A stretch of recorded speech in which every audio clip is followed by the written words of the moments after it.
For years, a young girl fed a mysterious horse she found near her family's struggling farm. Day after day, she brought him scraps, never expecting anything in return. But one stormy night, the horse did something that left her entire family speechless. A gift that could save their farm and uncover secrets hidden for generations. What was the horse's incredible gift, and why did he choose her?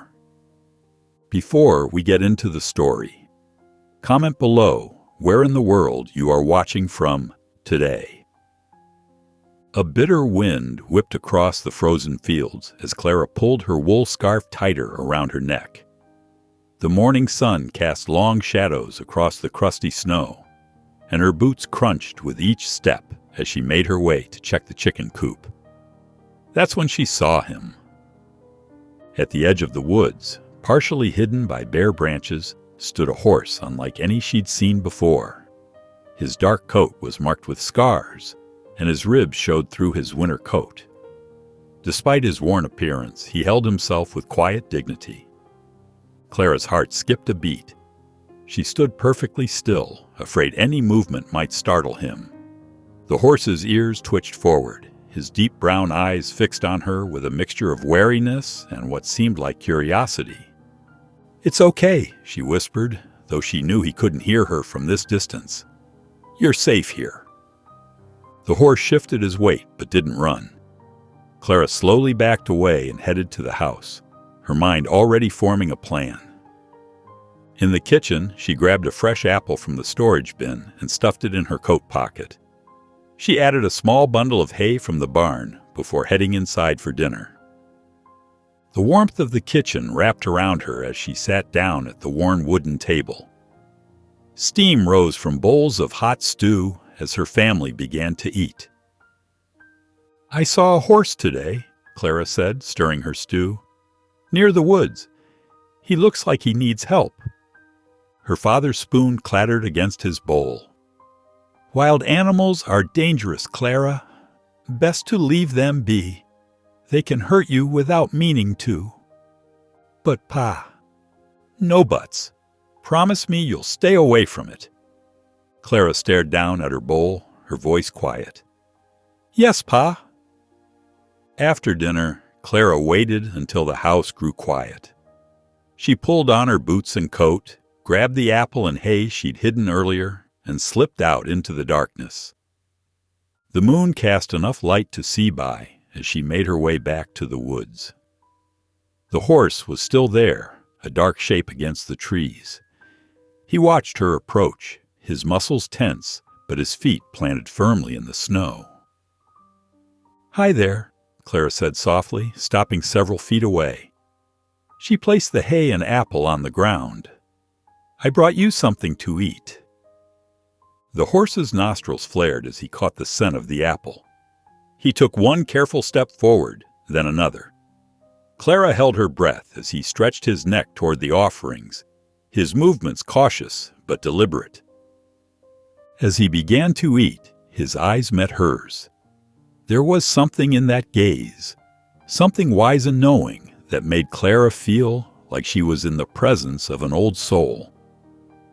"I think I'll call you Orion," she whispered, remembering the constellation her grandmother had shown her years ago. "You remind me of those stars, bright and strong, even in the darkness." The horse, Orion, continued eating, but his ears remained turned toward her voice, as if he was listening to every word. The morning frost sparkled like tiny diamonds as Clara made her way through the snow, clutching day-old bread in her mittened hands. Her breath came out in white puffs as she approached the woods. And there he was, Orion, standing a few yards closer to the farm than yesterday.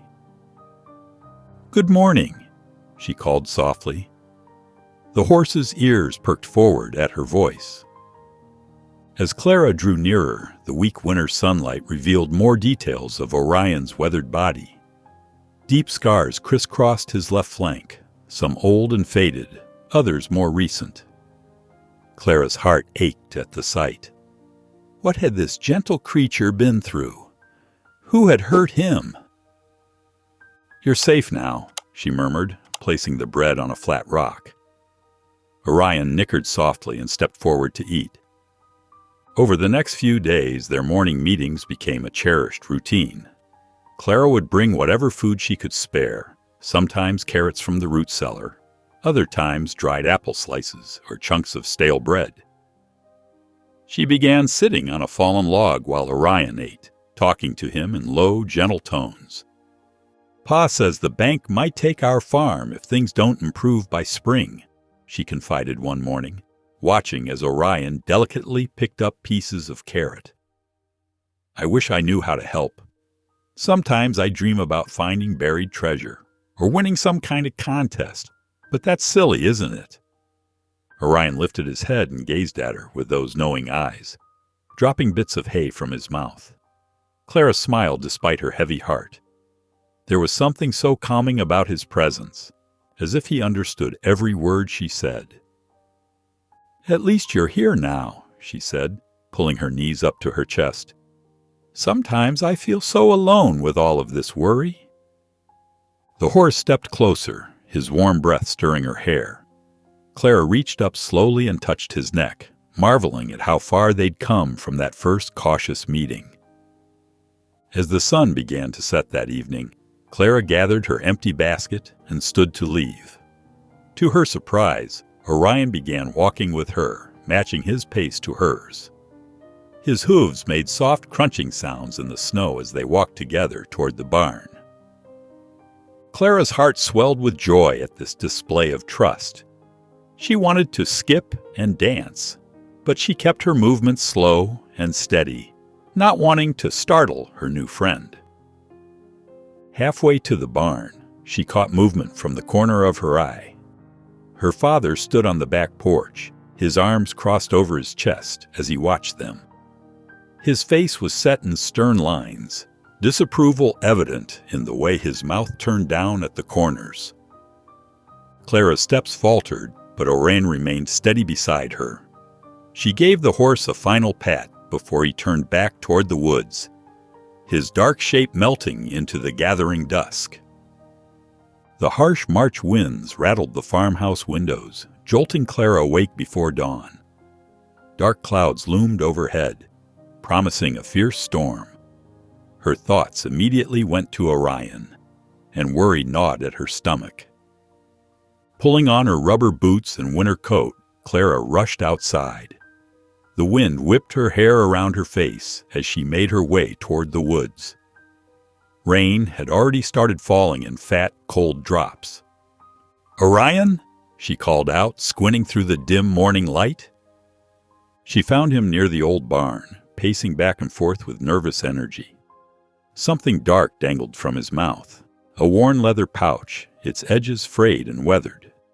Clara approached slowly, her heart beating faster at this unusual sight. "What have you got there, boy?" she asked softly. "Nah." Orion walked straight to her and dropped the pouch at her feet. Thunder rumbled in the distance, making him stamp his hooves anxiously.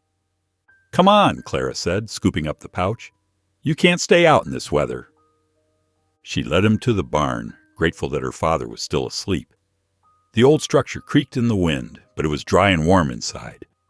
Clara found some old hay in the corner and spread it out for Orion, who seemed to relax once they were sheltered. Sitting on an upturned bucket, Clara examined the mysterious pouch.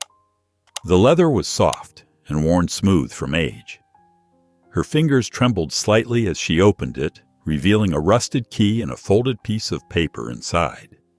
The paper was yellow with age, its edges crumbling, but the handwriting was still clear enough to read, "To the one who shows kindness, the barn holds more than memories." Clara read the words several times, her mind racing. She glanced around the barn, their old, unused barn that had been standing since before she was born. Could this note be talking about this very building? The storm raged outside as Clara sat with Orion, turning the key over and over in her hands. She thought about showing the items to her parents, imagining their reactions. Her father would probably dismiss it as nonsense. Her mother might be curious, but she always sided with Clara's father in the end. No, Clara decided, this would be her secret for now. She carefully tucked the pouch into her coat pocket, giving Orion a gentle pat. "You've been keeping secrets, haven't you?" she whispered. Later that evening, Clara sat cross-legged on her bed, the pouch open in front of her. The storm still howled outside, but her mind was focused on the mystery in front of her. She held the key up to her lamp, studying its intricate design. It was old-fashioned, the kind that might open a large padlock or heavy door. The note's words seemed to echo in her thoughts. "The barn holds more than memories." Clara's curiosity grew with each passing moment, but she forced herself to be patient. Whatever secret Orion had brought her, she knew she needed to be careful about how she proceeded. The morning sun filtered through the barn's weathered slats, casting long shadows across the dusty floor. Clara waited until she heard her parents' truck rumble down the driveway, before slipping into the old structure.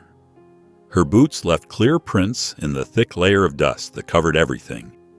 The air inside was stale and heavy, filled with the musty smell of decay. Broken farm tools lay scattered about like forgotten soldiers, and cobwebs stretched between the rafters like delicate lace. Clara pulled out the rusted key from her pocket, running her fingers over its worn surface. "There has to be something here," she muttered, carefully picking her way through the debris. She methodically searched the barn, checking walls for hidden panels and testing floorboards with her feet. After an hour of searching, her clothes were covered in dust, and cobwebs clung to her hair. Just as frustration began to set in, a hollow sound caught her attention when she stepped near the back corner. Clara knelt down, brushing away years of dirt from the floorboard. It looked slightly different from the others. The wood was a shade darker, and the nails seemed newer. Her heart racing, she worked her fingers along the edge until she found a spot where the board felt loose.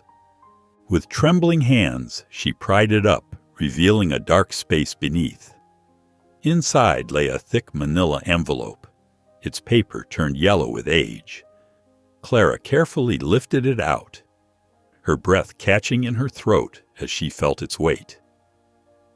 Back in the house that evening, Clara waited until after dinner when her father settled into his usual spot in the living room.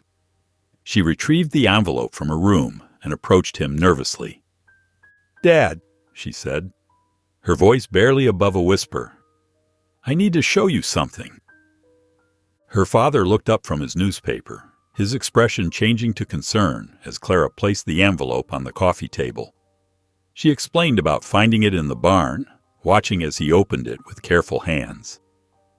As he pulled out the contents, old money, carefully preserved ledgers, and a worn deed, his face grew pale. His fingers froze when they reached a signature at the bottom of one document. "Harlan," he breathed, the name coming out like a prayer or a curse.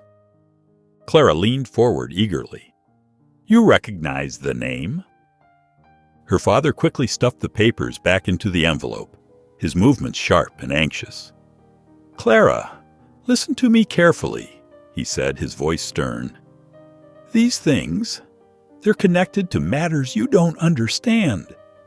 Things that happened long before you were born. Leave it alone." But Clara saw the worry in his eyes, the way his hand shook slightly as he held the envelope. She sat back, crossing her arms.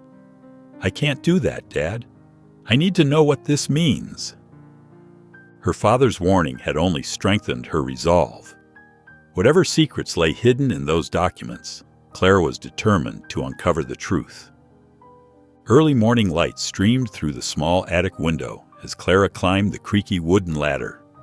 Dust particles danced in the golden beams, making her sneeze as she pulled herself into the musty space. Her father's reaction to the documents had only fueled her curiosity, and she knew the old family trunk might hold answers.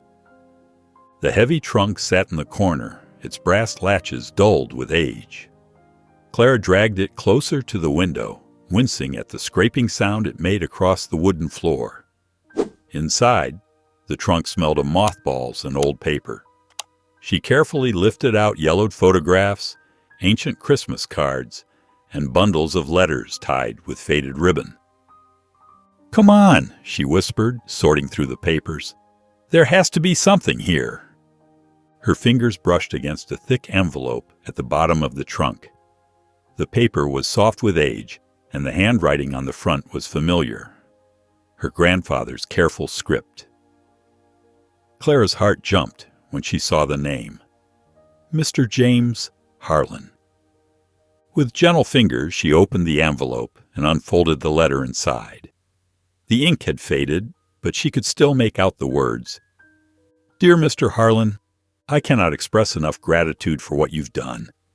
Your actions have ensured the land's safety for generations to come.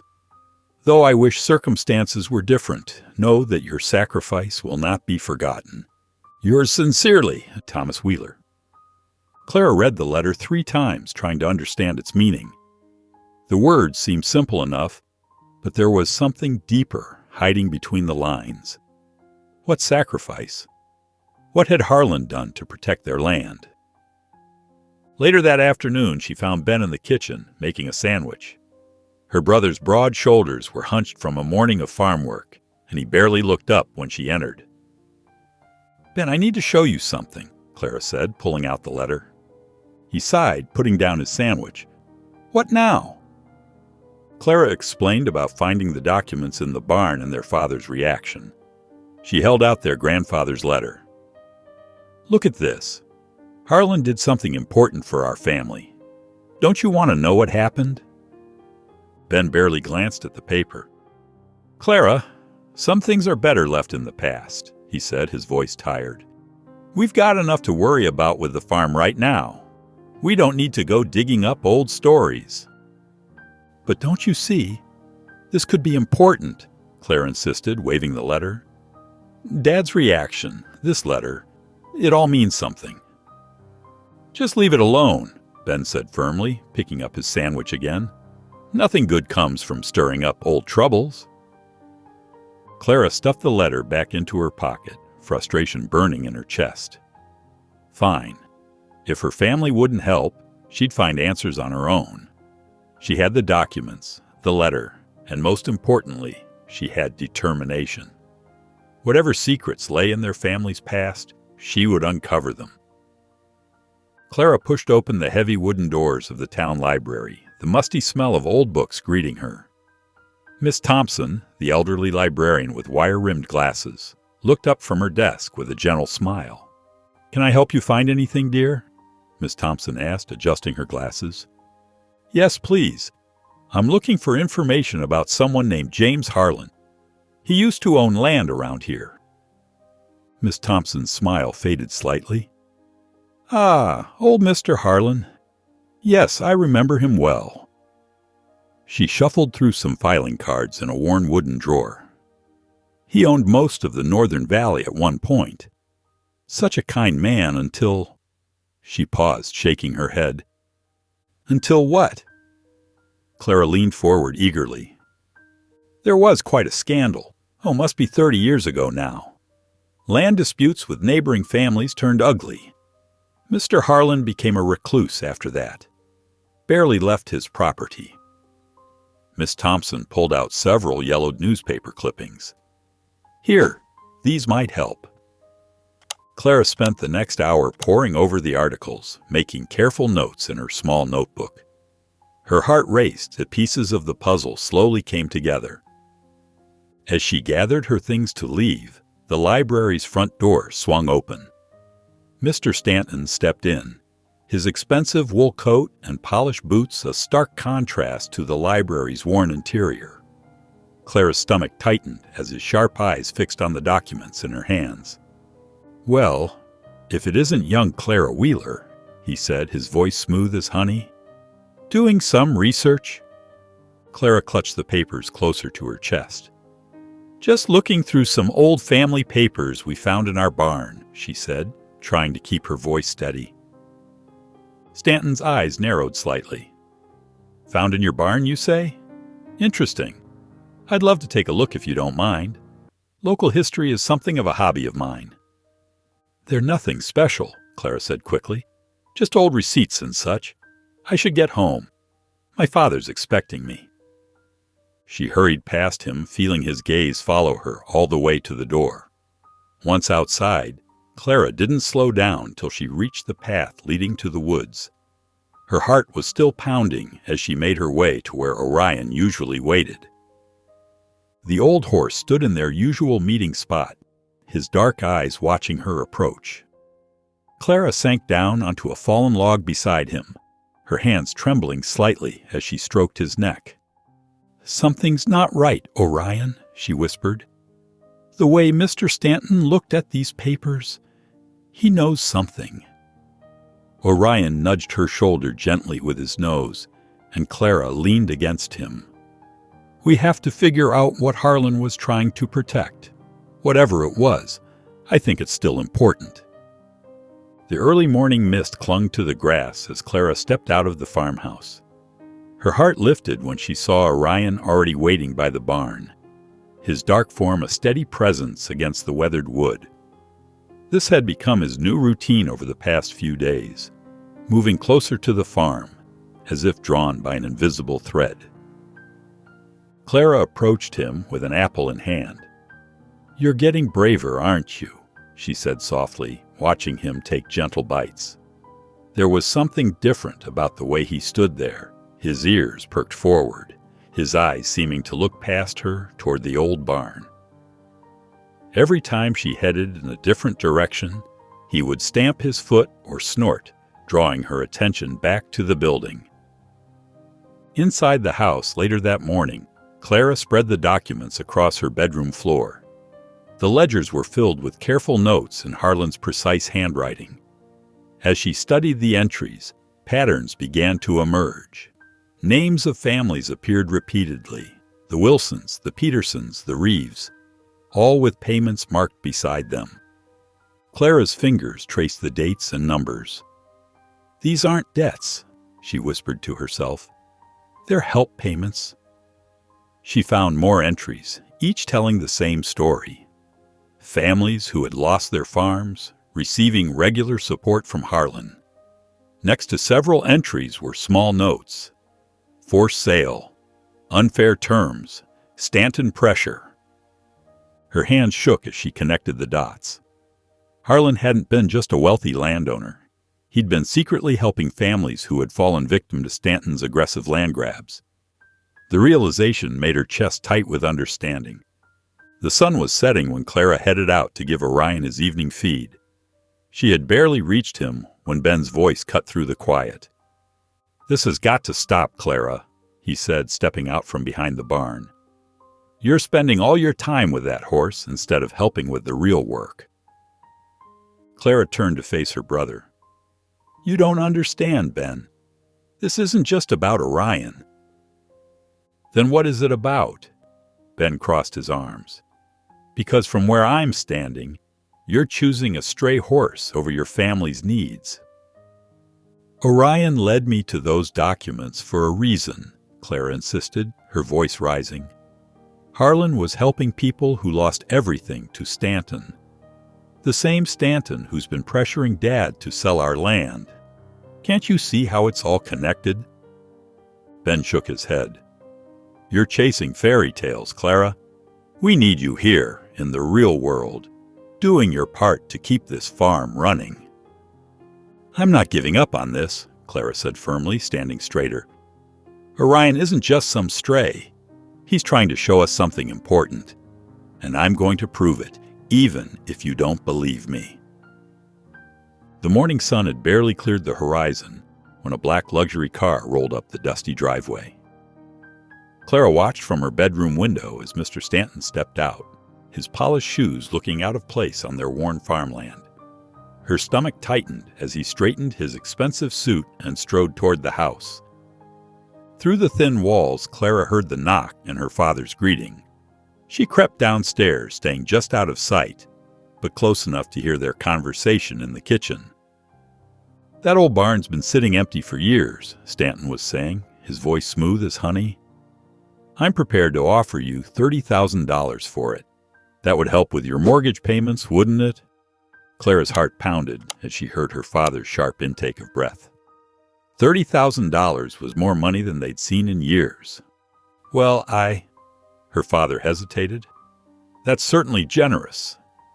Clara couldn't stay quiet any longer. She burst into the kitchen, her hands trembling.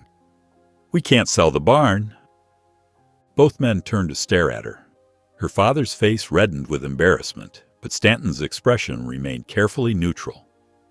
"Clara," her father warned, "this isn't—" "The barn belonged to Harlan," Clara continued, her voice stronger now, "and it contains documents about his land dealings, important ones." She met Stanton's gaze directly. Documents that show exactly how he helped families who lost their farms. The change in Stanton's demeanor was subtle but unmistakable. His eyes hardened, though his smile remained fixed in place. "Young lady," he said, his voice carrying an edge that hadn't been there before, "these are complex matters that happened long before your time. I suggest you stay out of things you don't understand."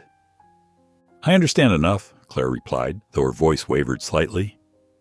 Stanton's smile disappeared completely. "Your father should teach you about respecting your elders." He turned to Clara's father. "Think about my offer. But know this, getting involved in old history can be dangerous for everyone involved." After Stanton left, Clara's father rounded on her. "What were you thinking?" he demanded, his face flushed with anger and fear. "Do you have any idea how powerful Stanton is? He could destroy this family with one phone call." "But Dad—" "No?" Her father slammed his hand on the kitchen table. "You've put us all at risk with your meddling. Stanton isn't someone we can afford to make an enemy of. Whatever you think you found in that barn, it's not worth our family's safety." Clara stood there, watching her father's hands shake as he gripped the edge of the table. The weight of what she'd done, and what she still needed to do, settled heavily on her shoulders. She needed to find proof of Stanton's wrongdoings before he found a way to take the barn and destroy the evidence inside. Clara sat on the front porch steps, watching the dust settle where Stanton's car had been. Her hands were still shaking from the confrontation, but beneath her fear, determination burned bright. She couldn't fight this battle alone. She needed help from someone who knew the truth about the past. Mrs. Turner's small white farmhouse sat just down the road, its weathered fence posts marking decades of history in the community. Clara had always loved visiting the elderly woman who kept cookies in her tin and stories in her heart. Today, she hoped those stories would hold the answers she desperately needed.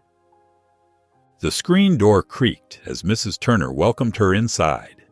The familiar scent of fresh-baked bread filled the cozy kitchen. "What brings you here today, dear?" Mrs. Turner asked, her kind eyes crinkling at the corners. Clara took a deep breath. "I need to know about Mr. Harlan," she said. "The man who owned our barn years ago." Mrs. Turner's eyes widened slightly. She settled into her favorite rocking chair, gesturing for Clara to sit nearby. "Now there's a name I haven't heard in quite some time," she said softly. "Thomas Harlan was one of the good ones." As she rocked gently, Mrs. Turner shared stories of Harlan's quiet kindness. When the drought hit in '85, lots of families were struggling. Stanton's daddy was already buying up land for pennies on the dollar. But Harlan, he'd show up with grocery money, or he'd pay off a family's debt without wanting recognition. Clara leaned forward. "Did he help many families?" "More than anyone knew," Mrs. Turner nodded. "He kept careful records of everything. Wanted to make sure no one could dispute the help he'd given. But after he died," she sighed heavily. "Poor man never had children. No family to speak of. His estate just sort of disappeared into thin air. Though some say he left things behind, hidden away for safekeeping." Clara's heart quickened. What happened to all the families he helped? Many of us are still here, Mrs. Turner said, reaching out to pat Clara's hand. My own parents included. We remember what Harlan did for this community, what he stood against. Hope bloomed in Clara's chest as she realized the truth. She wasn't alone in this fight. The very community around her had been shaped by Harlan's kindness, and those memories ran deep. If Stanton thought he could simply bully his way into claiming the barn and its secrets, he'd have to face not just her, but the legacy of gratitude Harlan had built. Clara thanked Mrs. Turner and stepped back into the afternoon sunlight, her mind already working on next steps. She had allies here, people who remembered the truth. Now she just needed to find the evidence to prove it.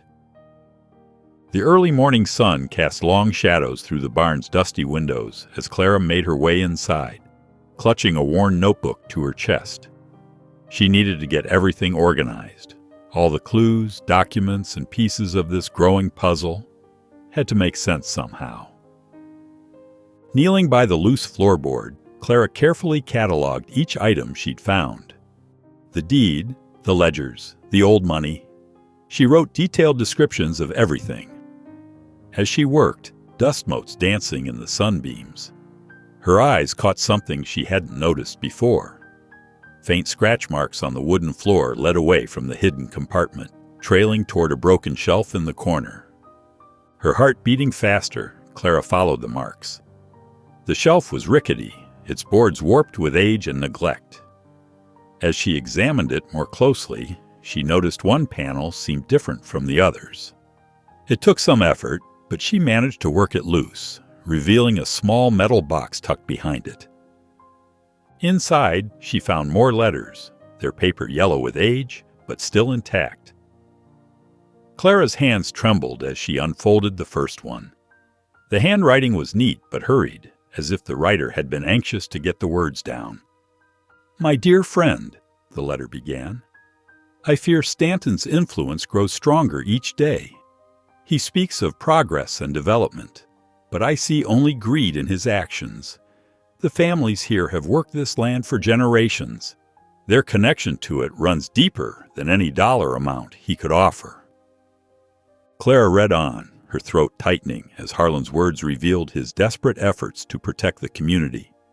He wrote about secret land deals, about hiding documents that could prove ownership rights, about his determination to prevent Stanton from taking advantage of struggling families.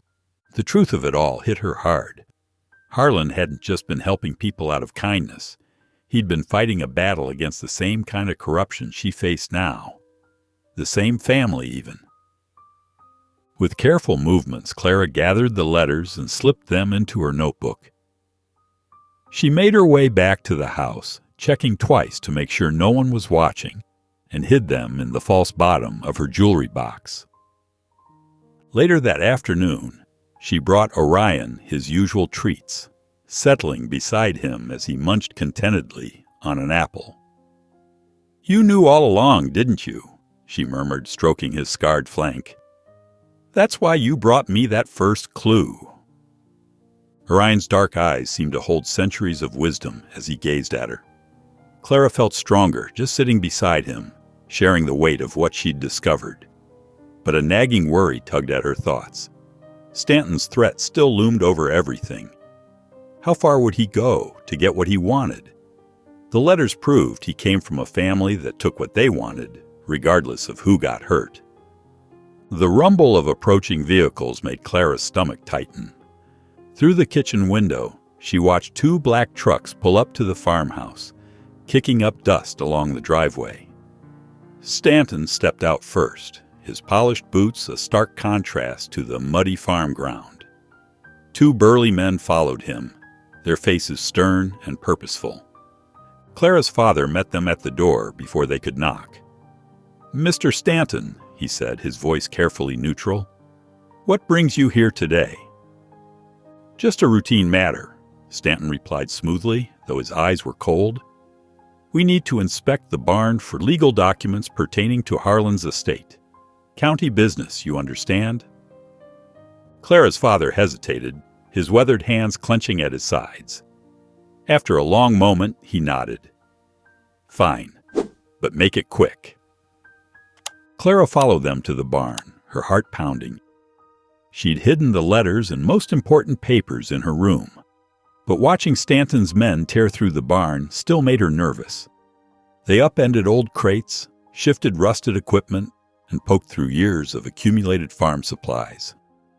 One of the men approached the loose floorboards where Clara had found the original documents. Her breath caught as he knelt down, running his fingers along the edges. Stanton noticed too, moving closer to examine the disturbed wood. He turned to Clara, his smile not reaching his eyes. "Interesting find here. Looks like someone's been doing some exploring." He stepped closer, lowering his voice. "Listen carefully, young lady. These matters are more complicated than you understand. Interfering with my rightful claim to this property could have serious consequences for you and your family." Clara stood her ground, even as fear crept up her spine. She met his gaze steadily, refusing to look away. After finding nothing of value, Stanton and his men finally left. Clara watched their trucks disappear down the road, relief flooding through her. But the moment was short-lived. "Clara!" Her father's voice was tight with worry. He stood in the barn doorway, looking older than she'd ever seen him. "What have you gotten yourself into?" She turned to face him. "Dad, Stanton isn't someone to mess with," he interrupted. "He's ruined people for less than this. I can't watch you put yourself in danger." Clara saw the conflict in his eyes, the fear for her safety warring with pride in her determination. She moved closer and took his calloused hand in hers. "I promise I'll be careful," she said softly. "But I also promise I'll find a way to protect our farm. Stanton doesn't own the truth, and he can't have what isn't his." Her father squeezed her hand, worry still etched in his features, but there was also trust in his eyes. Just don't face him alone," he whispered.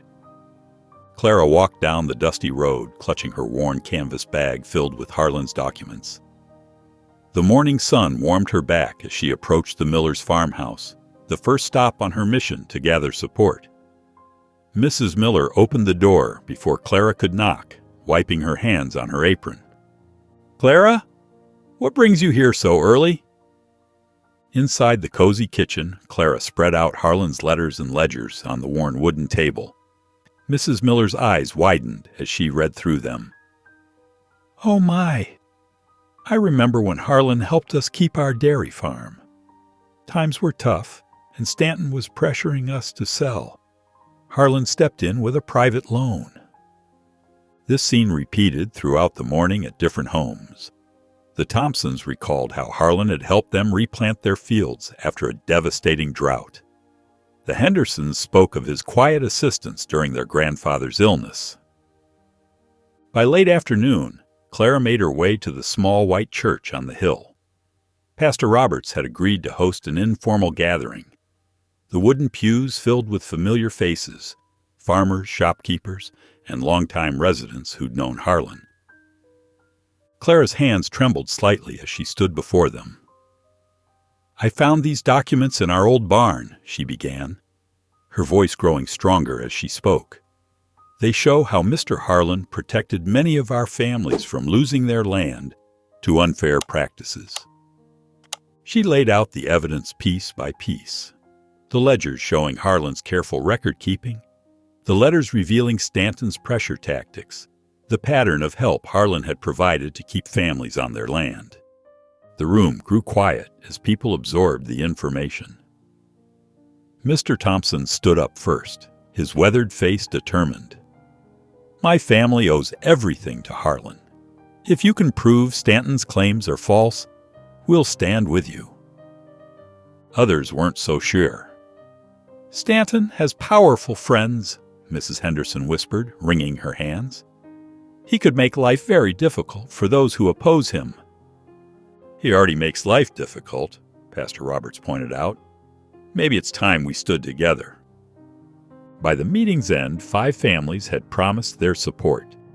It wasn't everyone, but it was a start. Clara felt lighter as she walked home, the afternoon sun casting long shadows across the fields. As she approached the barn, a familiar whinny caught her attention. Orion stood near the entrance, his dark eyes watching her intently. He bobbed his head and stepped forward to greet her, as if he understood the progress she'd made today. Clara reached out to stroke his neck, drawing strength from his steady presence. The support of her neighbors, though tentative, gave her hope that they could stand up to Stanton together. The morning mist hung low over the fields as Clara stepped onto the front porch, her breath visible in the chilly air. Movement near the property line caught her eye.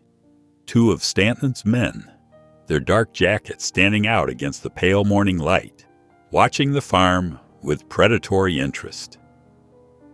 Clara rushed inside to find her father at the kitchen table. "Dad, Stanton's men are out there, just watching us." Her father's weathered face creased with worry. "Stay inside today, Clara. Don't give them any reason to cause trouble." "But we can't just hide and hope they go away," Clara protested, her hands clenched at her sides. "That's exactly what they want, for us to be scared." "This isn't a game," her father warned, his voice tight with concern. "These men are dangerous." Clara shook her head. "So is losing everything we've worked for." Later that morning, Clara walked toward the barn to check on the animals. As she approached, she heard low voices coming from behind the structure. She pressed herself against the weathered wood, her heart pounding as she recognized the voices of Stanton's men. "Boss wants us to make it look like an accident," one man muttered. "A few broken fences, maybe some spooked livestock. Nothing too obvious." "What about that old barn they're so protective of?" the other asked. "One small fire would solve everything." Clara's blood ran cold. She carefully backed away, then hurried to find her father in the wheat field. His face paled as she relayed what she'd overheard. They spent the afternoon preparing, checking locks, reinforcing doors, and moving valuable equipment into secure storage. Clara's father called the sheriff, but they both knew help might come too late if Stanton's men decided to act. As evening approached, heavy clouds rolled in, casting deep shadows across the farm. Clara made her way to where Orion waited near the fence line. The horse paced back and forth, his ears twitching at every sound. "I know you're worried," Clara whispered, reaching out to stroke his strong neck. "But I won't let them hurt our home. I promise." Orion pressed his muzzle against her shoulder, and Clara drew strength from his steady presence. She stood with him in the growing darkness, watching the shadows for any sign of movement, determined to protect everything and everyone she loved. The shouts pierced through Clara's sleep like a knife. She bolted upright in bed, her heart racing as she heard her father's voice calling out in panic. Through her window, an orange glow flickered against the night sky. "Fire! The storage shed!" Ben's voice boomed from downstairs. Clara threw on her boots and ran outside. The storage shed was engulfed in flames, the heat hitting her face even from yards away. Ben was already there with their father, working the water pump while their mother passed buckets in a desperate chain. "Clara, grab the other hose!" her father yelled, his face streaked with soot. She ran to the spigot, her hands trembling as she connected the hose. The flames reached higher, threatening to spread to the nearby barn where she'd hidden Harlan's documents. Working together, they fought the fire with everything they had. Water hissed against burning wood as smoke filled their lungs. After what felt like hours, they finally extinguished the last of the flames. The storage shed stood blackened and damaged, but still standing. Clara's clothes were soaked, and her arms ached from handling the heavy hose. As the adrenaline faded, Clara noticed something in the mud near the shed. Footprints, 2 sets of them, leading away from the scene and toward the road. Her stomach dropped as she recognized the distinctive boot prints she'd seen earlier from Stanton's men. "Dad," she called out, pointing to the evidence. "Look." Her father followed the tracks with his eyes, his face hardening with anger. He turned to Clara, his voice shaking. "This is what your crusade has brought us. Are you happy now? They could have burned down our entire farm." "Dad, No, Clara. This has to stop. Your determination to fight Stanton is putting all of us in danger. What if the fire had spread? What if someone had gotten hurt?" Clara stood her ground, despite the tears threatening to spill from her eyes. "We can't let them win like this. If we give up now, they'll know they can bully anyone into submission." "This isn't about winning anymore," her father shot back. "This is about our safety, our survival." Clara wiped the soot from her face with a trembling hand. "I won't let Stanton destroy everything we've worked for. The documents I found, they prove he's been stealing land for years. If we can expose him—" "At what cost?" her father demanded. "Whatever it takes," Clara said firmly, her voice growing stronger. "I won't back down just because he's trying to scare us. That's exactly what he wants. I'll find more evidence. I'll prove what he's doing is wrong, even if I have to risk everything." Her father stared at her for a long moment, his expression a mix of fear and pride. The ruins of the shed smoldered behind them, a stark reminder of what they stood to lose. The morning after the fire, Clara waited until her family headed out to assess the damage before slipping away to the barn. Her hands still smelled of smoke, and her muscles ached from fighting the flames.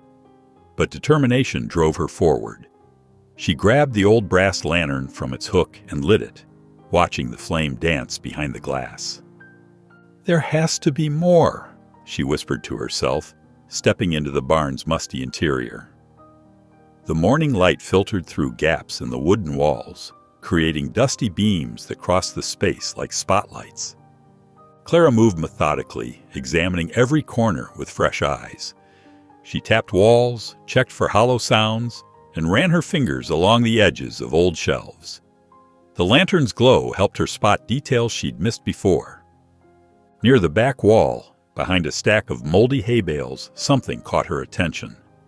One of the vertical boards looked slightly different from the others, its color just a shade lighter, its placement slightly off. Clara pressed against it, and the wood gave way with a soft creak. Her heart racing, she carefully pried the board loose. Behind it was a small cavity, and wedged inside was a leather-bound book, its pages yellow with age. Clara pulled it out with trembling hands, brushing away decades of dust and cobwebs. "Harlan's journal!" she breathed, recognizing the careful handwriting on the first page. She settled onto a hay bale, the lantern beside her, and began to read. The journal entry started 30 years ago, documenting Harlan's daily life and growing concerns about the community. As she turned the pages, Stanton's name appeared more frequently. "Stanton approached the Williams family today," one entry read. "Offered to buy their land for half its worth, knowing they're struggling after the drought. When they refused, he threatened to cut off their water access. I won't stand for this kind of corruption in our community." Clara's hand shook as she read further. Harlan had documented everything, every threat, every scheme, every piece of land Stanton had taken through manipulation and force. The journal revealed a man deeply troubled by the injustice he witnessed, determined to protect his neighbors from Stanton's greed. Later that night, Clara sat cross-legged on her bed, still poring over the journal by candlelight. Her eyes were tired, but she couldn't stop reading. Near the end of the journal, an entry made her sit up straight. "Met with James Morrison today," the entry read. "He's agreed to help protect the legal documents that prove Stanton's corruption. As my lawyer, he understands the importance of keeping these records safe. Morrison is the only one I trust with this information. A good man who won't be bought by Stanton's money." Clara's heart pounded. James Morrison, a name she could look for, a person who might still be alive and willing to help. Someone who knew the truth and had the legal knowledge to fight back against Stanton. She carefully marked the page, her mind already forming plans to find this lawyer who had earned Harlan's trust. The next morning dawned bright and cold, with frost coating the window panes like delicate lace. Clara found her father in the kitchen, his coffee cup warming his weathered hands. She placed Harlan's journal on the table between them. "Dad, I found something important," she said, opening the journal to the marked page. Harlan had a lawyer who kept records of everything Stanton did. If we can find him, we might have a chance. Her father's eyes scanned the page, his expression shifting from worry to cautious interest. He ran a hand through his graying hair and sighed. "Clara, I know I can't stop you from trying to make this right, but please be careful." "Ben can come with me," Clara suggested. "We'll go into town together." Her father nodded slowly. "Take the truck. Be back before dark." The drive into town was quiet, with Ben gripping the steering wheel tightly. Clara held the journal close, along with the other documents she'd gathered.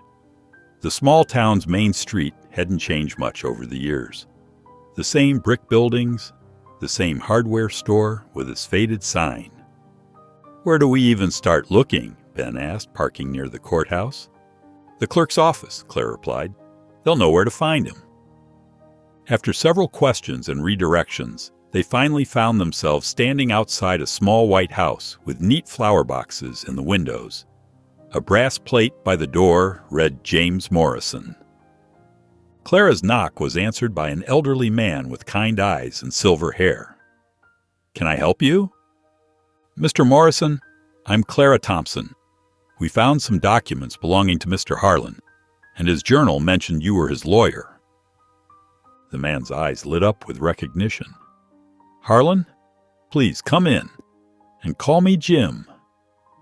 Inside his study, Clara spread out the documents while explaining everything that had happened. Mr. Morrison listened intently, occasionally nodding as he examined the papers. "Harlan was a good man," he said finally. "He fought Stanton's corruption for years, keeping detailed records of every scheme and forced sale. I still have copies of those records in my files." "Will you help us?" Clara asked, her voice hopeful. Mr. Morrison leaned back in his chair. "Fighting Stanton won't be easy. He has money and influence. But with these documents and my testimony—" He smiled. "Yes, I'll help you. It's time someone stood up to him properly." The drive home felt lighter somehow, as if a weight had been lifted. Clara's heart was full of hope as she walked out to where Orion waited by the fence. The old horse nickered softly as she approached. "We found him, Orion," she said, stroking his scarred neck. "Mr. Morrison is going to help us fight back." Orion's dark eyes seemed to shine with understanding as he gently bumped his nose against her shoulder.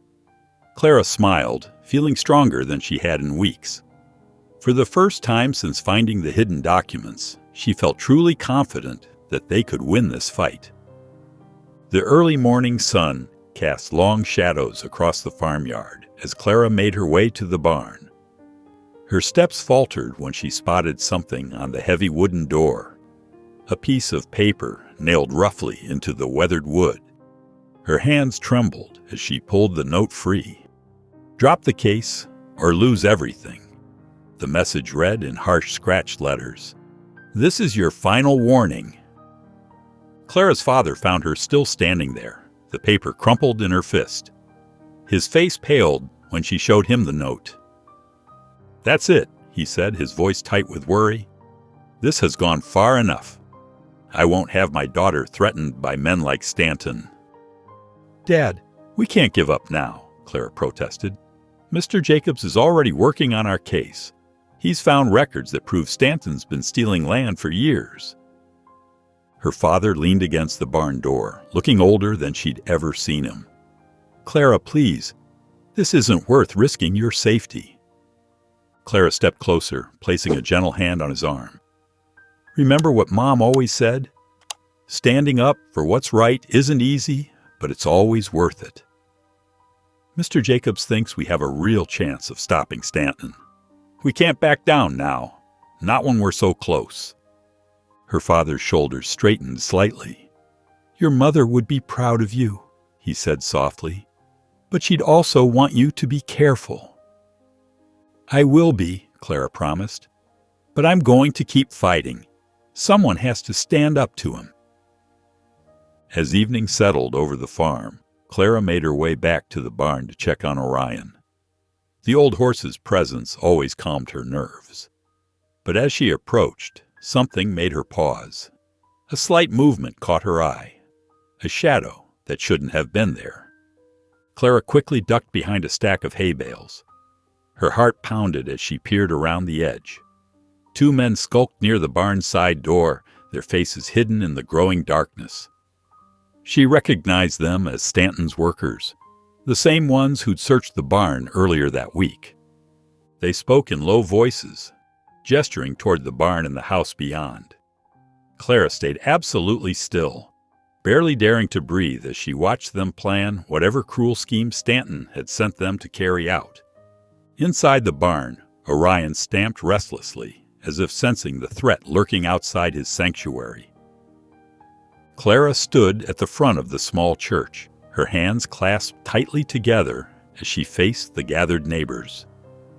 Afternoon light filtered through the stained glass windows, casting colorful patterns across worried faces. Mr. Jacobs sat beside her, his weathered briefcase filled with documents they'd discovered.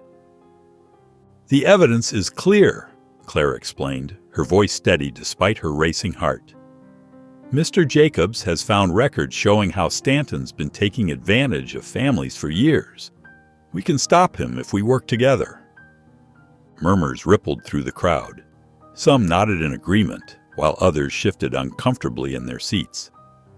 Mrs. Turner smiled encouragingly from the front row, but several faces in the back remained shadowed with doubt. "What about the threats?" someone called out. "We've all heard what happened at your farm." Before Clara could respond, Mr. Peterson, a usually quiet farmer from the next property over, stood up. His face was red with anger and fear. "This is madness," he burst out. "You're putting all of us at risk. Stanton won't just come after you. He'll target anyone who supports you. My family can't afford to lose everything we've worked for." Clara's chest tightened, but she lifted her chin. "Mr. Peterson, I understand your fear. But if we don't stand together now, Stanton will keep taking from all of us. He's counting on our fear to keep us quiet." "Easy for you to say," Mr. Peterson shot back. "You're young. You don't have a lifetime of work to lose." The meeting dissolved into heated arguments. Some defended Clara's courage, while others sided with Peterson's caution. Mr. Jacobs tried to restore order, but the damage was done. As people filed out of the church, Clara noticed the divide in their community had grown deeper. Some neighbors wouldn't meet her eyes, while others squeezed her shoulder in support as they passed. Walking home along the dusty road, Clara's steps felt heavy with doubt. The weight of her neighbor's fear pressed down on her shoulders. Maybe Mr. Peterson was right. Maybe she was being selfish, risking everyone's security for what she believed was right. "Clara!" Mrs. Turner's voice called out behind her. The elderly woman hurried to catch up, clutching something in her hand. "Wait, dear." Clara stopped, turning to face the woman who'd been so supportive from the beginning. "I found something last night," Mrs. Turner said, pulling out an envelope yellowed with age. "I was going through Thomas's old papers, my late husband's, you know, and I found this letter. It's proof, Clara. Proof of how Stanton changed the land records years ago. Thomas kept it hidden all this time, too afraid to use it." Clara's hand shook as she took the envelope. hope flickering back to life in her chest. Clara sat across from Mr. Jacobs in his cramped office, spreading out the documents on his weathered desk. Mrs. Turner's letter lay on top of the pile, along with Harlan's journal and the other evidence they'd gathered. "This is remarkable," Mr. Jacobs said, adjusting his reading glasses as he examined Mrs. Turner's letter. His fingers traced the faded ink carefully. "This letter directly shows how Stanton manipulated the land records. He pressured the county clerk to alter the documents." Clara leaned forward, her heart racing. "Can we use it?" "Combined with Harlan's journal entries and these other documents? Absolutely. We have enough here to build a solid case." Mr. Jacob pulled out a legal pad and began taking detailed notes. 2 days later, Clara walked through the village market, her basket full of supplies. The summer heat pressed down on her shoulders as she passed the general store. Suddenly, she spotted Tom, one of her father's farmhands, running toward her. "Clara," he called out, breathing hard. "Stanton's men. They've blocked off the creek access. Your father sent me to find you." Clara's stomach dropped. The creek was vital for their livestock and crops. Without it, they'd lose everything they'd worked for this season. She found Stanton outside the bank, speaking with 2 well-dressed businessmen. His expensive suit and polished shoes stood out among the dusty village streets. "Mr. Stanton," Clara called out firmly, approaching him despite her racing heart, "you can't block our water access. That creek serves multiple farms." Stanton turned slowly, his smile cold. "Miss Clara, such a shame about the creek. But property lines can be complicated things." He adjusted his tie casually. "Perhaps if your family reconsidered my offer for the barn." "You know what you're doing is wrong," Clara said, her voice steady despite her anger. "Wrong? I'm simply protecting my interests." His eyes hardened. "Don't test me further, young lady. This is your final warning." Back at the farm, Clara sat at her desk near the window, organizing the growing collection of evidence. She arranged the documents chronologically: Harlan's journal entries, Mrs. Turner's letter, the original deed, and Mr. Jacobs' legal notes. Each piece told part of a larger story of corruption and greed. Her hands trembled slightly as she worked. The weight of what she was doing, challenging someone as powerful as Stanton, felt overwhelming. Outside her window, she could see the empty water troughs, a reminder of what they stood to lose. A soft nickering drew her attention. Orion stood just outside, his dark eyes watching her through the window. He stretched his neck toward her, and Clara opened the window to reach out and stroke his velvet nose. The horse pressed his head against her hand gently, as if sensing her worries and offering comfort. "We'll find a way," she whispered, drawing strength from his steady presence. "We have to." The whispers started at the general store. Clara noticed how conversation stopped when she entered, how people avoided meeting her eyes. Mrs. Peterson, who had been so supportive just days ago, hurried past without a greeting. "They're saying your family forged those documents," Tommy, the store clerk, told her quietly, while bagging her purchases. "Stanton's been telling folks that your grandfather tried to cheat Harlan years ago, and now you're trying to steal what's rightfully his." Clara's hands shook as she counted out coins for her groceries. "That's not true. We have proof." "I know, Clara," Tommy interrupted gently. "But Stanton's got influence.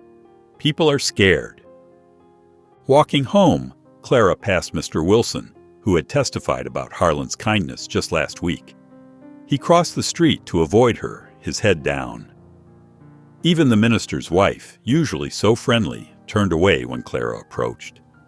That afternoon, Clara made a decision. She grabbed her notebook and walked to the Turner farm, where Mrs. Turner welcomed her with open arms. "Of course, I'll write down everything I remember about Harlan," Mrs. Turner said, settling into her rocking chair. "How he helped us keep our farm during the drought of '85. How he stood up to Stanton when no one else would." Clara spent the rest of the day gathering similar statements. Old Mr. Jenkins described how Harlan had provided seed money when Stanton tried to force him into debt. The Cooper sisters shared letters showing how Harlan had helped their parents refinance their mortgage when Stanton raised the interest rates unfairly. By sunset, Clara had filled several pages with testimonies, each one revealing another piece of Stanton's pattern of manipulation and greed. That night, as Clara lay in bed reading through the statements, a sharp crack echoed from outside. She sat up, listening intently. Another noise came from the direction of the barn. Heart pounding, Clara slipped on her boots and grabbed a lantern. The barn door stood open, swaying slightly in the night breeze. She was certain she'd latched it earlier. Inside, Orion paced nervously in his stall, his hooves striking the wooden floor with sharp clicks. The horse's ears were pinned back, his whole body tense. Clara raised her lantern, casting light into the shadows. Papers lay scattered across the floor near the hidden compartment. Someone had been searching through her documents. Clara quickly gathered the fallen papers, checking to make sure nothing was missing. The most important evidence was still safely hidden in her room. But this intrusion made it clear Stanton was getting desperate. The morning sun had barely risen when Clara heard the sharp knock at their front door. Her father answered it, and his face grew pale as he accepted the official-looking envelope. Clara watched from the kitchen as he read the contents, his hands trembling slightly. "Stanton's filed a legal claim," he announced, his voice tight. "He says the deed we found belongs to him. We have to appear in court next week." Clara's mother sank into a kitchen chair, wringing her hands. "How can we fight this? We can't afford—" "Mr. Jacobs," Clara interrupted. "He'll help us. He's already reviewing our case." 2 hours later, Clara sat in Mr. Jacobs' cramped office, surrounded by towering stacks of law books. The elderly lawyer adjusted his glasses as he examined the summons. "Actually, this might work in our favor," he said, a slight smile crossing his weathered face. "We have solid evidence: Harlan's journal, the ledgers, Mrs. Turner's letter. But to make our case ironclad, we need more community testimonies, people who can speak to Stanton's pattern of behavior and Harlan's legitimate ownership of the land." Clara nodded, though her stomach tightened at the thought of asking more neighbors to stand against Stanton. "I'll try." That afternoon, Clara began her rounds. Her first stop was the Miller family. Mrs. Miller invited her in, but kept glancing nervously out the window. "I want to help, Clara," she said softly. "Harlan helped us 2 years ago. But Stanton, he could make things very difficult for us." Clara's next visit was to old Mr. Cooper. He sat in his porch rocker, listening intently as she explained the situation. "Count me in," he declared firmly. "I'm too old to be scared of bullies like Stanton anymore." The Watson family proved harder to convince. "We have children to think about," Mr. Watson explained apologetically. "We can't risk it." By sunset, Clara had visited 12 families. 5 had agreed to testify, 4 had refused outright, and 3 remained undecided. It wasn't the overwhelming support she'd hoped for, but it was something. Back home, Clara found her father waiting in the kitchen. "How many?" he asked simply. "5 so far," she replied, sinking into a chair. "Maybe more." Her father nodded slowly. "It might not be enough against someone like Stanton. Maybe we should consider—" "No," Clara cut him off. "We're going to court. Even if it's just us and 5 neighbors against him, we're going to fight." The small county courthouse buzzed with tension as Clara and her family took their seats. Every wooden bench was filled with spectators, and Clara could feel Stanton's cold stare from across the aisle. Mr. Jacobs squeezed her shoulder reassuringly as he settled beside them. Stanton's lawyer, a sharp-featured man in an expensive suit, strode to the front of the courtroom. He presented a stack of yellow documents with flourish. "Your Honor, these records clearly show that Mr. Harlan defaulted on multiple loans before his death. According to state law, his assets, including the disputed land, were legally transferred to satisfy these debts. My client, Mr. Stanton, acquired these rights through proper channels." Clara's heart sank as she watched the judge examine the documents. They looked official, with faded stamps and signatures. Mr. Jacobs remained calm, organizing his own papers as he waited his turn.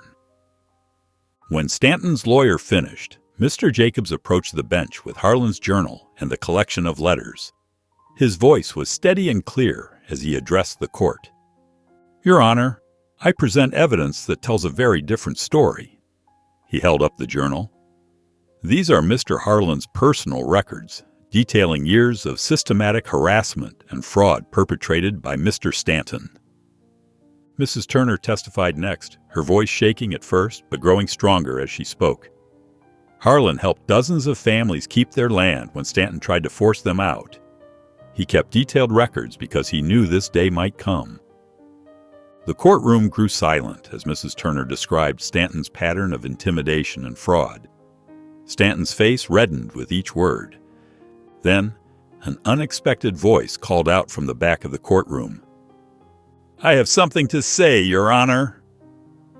A thin man in work clothes stood up. Clara recognized him as Tom Wheeler, who used to work in Stanton's office. "I was Mr. Stanton's clerk for 15 years, Wheeler said, walking to the front. "He ordered me to alter land records, including those he just presented to the court. I still have the original documents at home, the real ones showing Harlan never owed him anything."